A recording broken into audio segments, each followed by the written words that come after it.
let me I ask think. you this. I mean, where is the fun happen? Because if you go back or last Mm, expansion, you're pushing the top of the limit, right?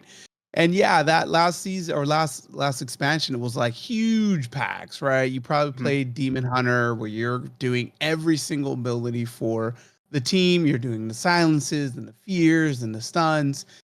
Was that the dopamine hit you were looking for? And is that why it was rewarding? Or what is the difference? Because at the top level, you're always going to be pushing like your maximum effort to get the accomplishment. And so you're still at that level of like maximum accomplishment. So what's the difference between that last season or last expansion versus this season?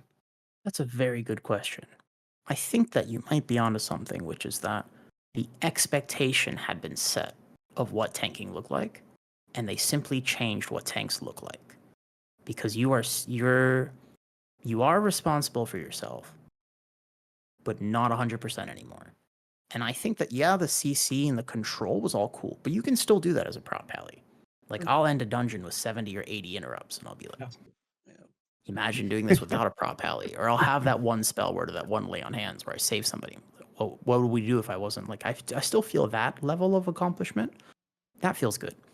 But the fact that I could die if my healer is not aware and I could be playing to a near 100% capacity is really, really strange. And the Yeah. biggest thing I'll tell you is this: it's not the tank busters. The tank busters get the bad rep here. That actually isn't it at all. Tank busters are fine. Just like as a healer, you're like, well, that does a lot of AoE damage. But that's okay because I have cooldowns and I can heal it. That's my job, right? So tank busters happening every 20 seconds is actually okay because you can just plan for it. The problem is that the melee damage, the actual white swing damage of a pack, is so high right now that you don't defensive the tank buster. You have to defensive every second you're there. Mm. That is an egregious mistake because they have to remove tank busters because if the tank buster happens every 20 seconds and the pack lives 40, by 40 seconds in you have no cooldowns. But it's not the tank buster. Every tank has a way to deal with the Shadow Claw ability. It's the fact that when you walk into that pull before the Shadow Claw even happens, if you don't defensive, you're already dead just to melees because that pull, like the pull after the first boss of Stone Vault, also has 3 concussive slams. And if they sync on you and you don't have a defensive for that, you're also dead. And then they put a stacking debuff on you, and then you'll just die to melees before the next Shadow Claw even happens. And then there's an AoE pull, so your healer can't watch you. And so it's a constant tension on tanks. If it was just tank busters, then you can chill. Tank buster happening, you're aware, chill. Tank buster happening, okay, respond. It's not the tank busters. It's the fact every pack's a tank buster. Every pull. Every single pull in these dungeons is actually like you're fighting for your life. You never get to chill. You kind of need a little bit more downtime, I think, as a tank. There should be some pulls where you don't have to fight so hard. And it does not feel like that right now. Every single pull is like you're either playing extremely well or you're dead. And it's really silly, I think. I think it's too much. Okay. I see a thread here because we've talked about how healing is hard, and it's not, as you said, it's not the healing checks because you can prepare for them, you can get to them with cooldowns, but you get to a point where you might do all the healing, but you kind of become dependent on people pressing their defenses because even if they don't, it doesn't matter how much healing you do to them, they're still gonna die.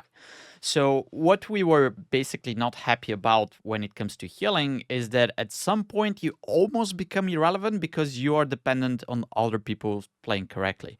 And what you just Yeah. said kind of felt like for you tanking is the same because you're saying, okay, I'll manage my cooldowns correctly. I'm going to deal with the tank busters. But then there's that one moment where I'm actually dependent on my healer.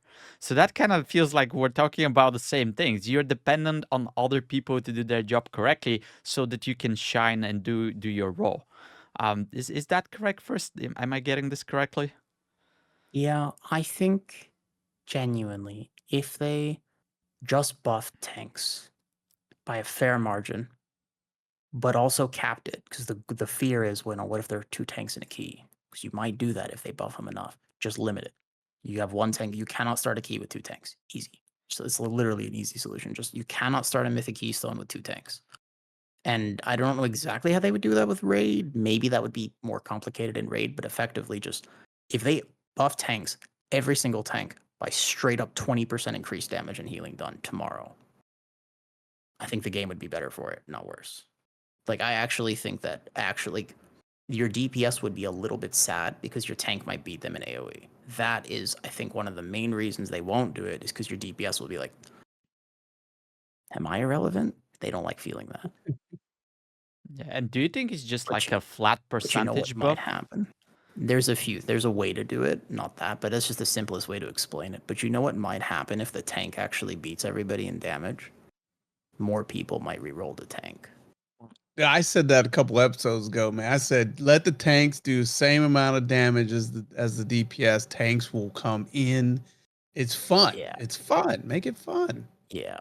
That is what's fun as a tank is yeah, like playing well, but playing well right now is a lot. You look at details. It's kind of how you know. Like as a DPS player, you're like, I played really well. But if you don't have details on, how do you know? You kind of look. You're like, well, I did 10 million DPS that pull. That was awesome. As a tank, you do the same thing. It's no different. You walk into that first pull of Necrotic Wake, and you're like, okay, not only did I live, but I also did big dam. That's cool. Let's do it again. And I How kicked big a can we whole go next bunch. time? Yeah, You and know? I healed. Yeah, And all I of it. did, yeah, and I did all this stuff. So, and as a Yeah. healer, you're like, well, I actually managed to weave in some damage globals too. Well, look at my damage. That was Yep. huge, you know. And Yep. so it does matter. It shouldn't, because technically in a key, you finish a key with sub 2 deaths, even with a safe route up to a reasonable level. You're timing it. Like, it's actually like you don't need to pull that aggressive, but it's fun. And we're not talking about optimizing efficiency until a level of keys that most people are not doing. We're talking about just having fun. You know, remember Algathar Academy? Everybody liked that first pull. Oh yeah.